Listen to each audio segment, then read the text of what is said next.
Hi guys. ওরা দুজন অনেক কাছাকাছি চলে আসার কারণে ওরা অনেক আনকমফোর্টেবল ফিল করে। ইয়নবার হাত কোনো জিনিসে লাগার কারণে তারা এখান থেকে গায়েব হয়ে একটা সিক্রেট রুমে চলে যায়। ইয়নবা বলে, আমরা এখানে কোথায় চলে এসেছি, আর এই রুমটাও বা কী? এরপর তারা দুজনে মিলে ওই রুমটাকে এক্সপ্লোর করে। ইয়নবা দেখে ওইখানে ওবিডিয়েন্ট সাইন করা একটা তাবিজ। ইয়নবা ভাবে, যাক, এইটা নিয়ে আমি আমার বাবার কাছ থেকে আমার মা মারা গেল কিভাবে ওই ব্যাপারে জানতে পারবো। তাই সে তাবিজটা নিজের কাছেই রেখে দিল। কিন্তু পরে দেখে ওইখানে তো তার বাকি ফ্যামিলিগুলোরও মেমোরিয়াল রাখা ছিল। এগুলা দেখে তারা বলে, এমন সিক্রেট জায়গার মধ্যে এইসব মেমোরিয়াল কেন রাখা হলো? ওইখানে একটা মহিলারও ছবি ছিল। এইটা ইয়নবার মার ছবি ছিল। সে এটা দেখে খুশি হয়ে যায় আর চাংয়াংকেও বলে, এই দেখো, এটা আমার মার ছবি। দেখো, আমার মা অনেক সুন্দর, তাই না? ও তার মার ছবি ছুঁতে গেলেই সেখানে হিডেন থাকা অস্ত্রগুলো ওপেন হয়ে যায় আর তাদের উপর হামলা করে দেয়। চাংয়াং জলদি করে ইয়নবাকে সরিয়ে ফেলে, যার কারণে তাদের গায়ে একটা তীরও লাগে নাই। তারা বুঝে ফেলে নিশ্চয়ই এই ছবিটার ভিতর কিছু একটা লুকানো আছে। ওটা খোঁজার জন্য আবারও ছবিটাকে টাচ করে। দেখে ওটার পিছনে একটা পেন্ডেন্ট লুকানো। ইয়নবা সেটাকে হাতে নিয়ে দেখতেছিল, ঠিক তখনই তাকে একটা ভীষণ দেখানো হয়। ও সেখানে তার মা এবং একটি মাস্ক পরা লোককে দেখতে পায়। ভীষণটা দেখার সাথে সাথে ইয়নবার হার্টের মধ্যে ব্যথা হওয়া শুরু হয়। চাংয়াং তো ভেবে পায় না ও কি করবে, তাই সে ইয়নবাকে নিয়ে বাহিরে চলে আসে। ওর বাবাও টের পেয়ে গেছিল যে এখানে কোনো শত্রু এসেছে, তাই তিনি তার সৈন্য নিয়ে ওইখানে চলে আসে। এসে দেখে এখানে তো তার মেয়ে এবং চাংয়াং দাঁড়ানো। উনি এসে বলে, তোমরা এখানে কি করছো? উনি ইয়নবার হাতে সেই পেন্ডেন্টটা দেখতে পায় এবং বলে, আমাকে এই পেন্ডেন্টটা দিয়ে দাও। এই পেন্ডেন্ট তোমার কোনো কাজের না। কিন্তু ইয়নবা পেন্ডেন্ট দিতে মানা করে দেয় এবং বলে, আপনি আমার কাছে অনেক কিছু লুকিয়েছেন। আমার মার মৃত্যুর ব্যাপারে আপনি আমাকে কিছুই বলেন নাই। যদি আপনি আমাকে সব কিছু বলে দেন তাহলে আমি এই পেন্ডেন্টটা আপনাকে দিয়ে দেব। এটা শুনে তার বাবার অনেক রাগ উঠে এবং তাকে আঘাত করে দেয়। মনে হচ্ছে এই পেন্ডেন্টটা ওনার কাছে অনেক মূল্যবান জিনিস। এরপর চাংয়াং তাকে আটকে ফেলা এবং ইয়নবাকে সেখান থেকে নিয়ে চলে যায়।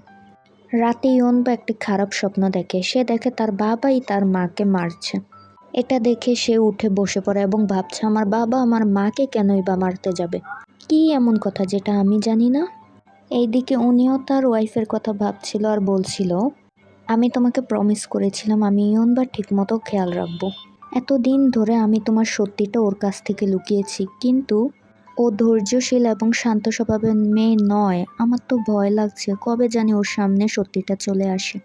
পরের দিন ইয়নবা তার মার কথা ভেবে ডাম্পলিংস বানাচ্ছিল। এইদিকে চাংয়াং অনেক দূর থেকে তাকে দেখছে এবং ভাবছে, আমি জানি ইয়নবা অনেক টেনশনে। এমন অনেক কথা আছে যা ও কাউকে শেয়ার করতে পারছে না। যদি আমাকেও বন্ধু ভেবে আমাকে সব শেয়ার করে। তাই সে নিজের আসল রূপ নিয়ে ইয়নবার কাছে চলে যায়। ইয়নবা তো ওকে দেখে অনেক খুশি হয়ে যায়। এরপর ঠিকই ইয়নবা তার নিজের মনের কথা শেয়ার করা শুরু করে। বলছে, ছোটবেলা আমরা অনেক খুশি খুশি থাকতাম। আমার মা আমাদের জন্য ডাম্পলিংস বানাতো। আমি আর বাবা এটার জন্য অনেক ঝগড়া করতাম। কিন্তু এখন তো সব কিছু চেঞ্জ হয়ে গেল। এখন তো বাবা আমাকে কোনো কিছুই বলে না।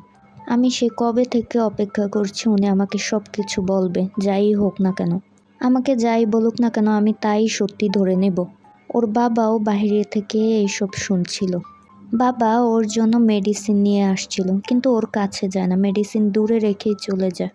ইয়নবা ফক্সের হাত ধরে সেখানেই ঘুমিয়ে যায় এবং ঘুমের মধ্যেই বলছিল, আমি ক্যান্ডি, ডাম্পলিংস অনেক কিছু খাবো। চাংয়াং ওর ডিমান্ডগুলো শুনে ওগুলো কিনতে মার্কেটে চলে যায়। এইদিকে হুয়া এসে ওকে জাগিয়ে দেয়। ও উঠে দেখে ফক্স তো এখানে নেই, তাই সে এদিক ওদিক খুঁজছিল।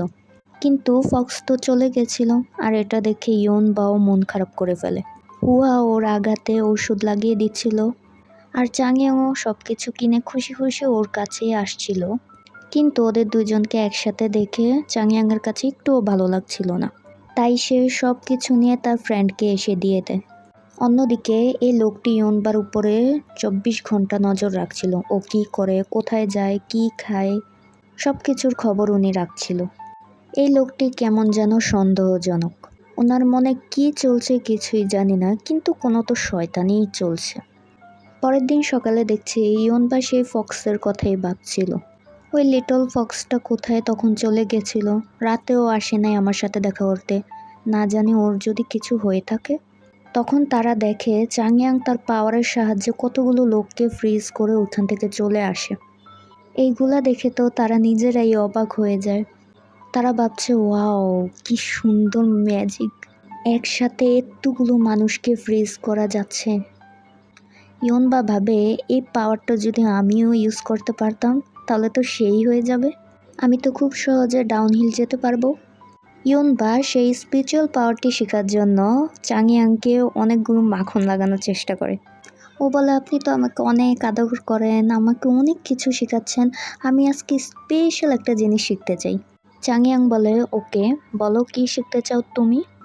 ইয়নবা বলে এই মাত্র যে আপনি বাহিরে ওই লোকদের সাথে ফ্রিজিং টেকনিকটা করেছেন, আমি ওইটাই শিখতে চাই। প্লিজ ওই টেকনিকটা আমাকে শেখাও, তুমি যা বলবে আমি তাই করবো, বাস শুধু ওই টেকনিকটা শেখাও।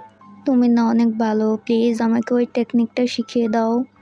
চাংয়াং ভাবছিল ওই হুয়ার সাথে কত সুন্দর হাসি খুশি কথা বলছিল, যার কারণে আমাদের হিরোর অনেক হিংসে হয়।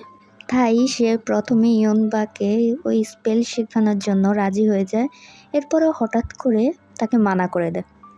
বেচারি এত মাখন মেরেছিল তাও কোনো কাজে আসছিল না। আর এইখানেই এই এপিসোডটা শেষ। বাই।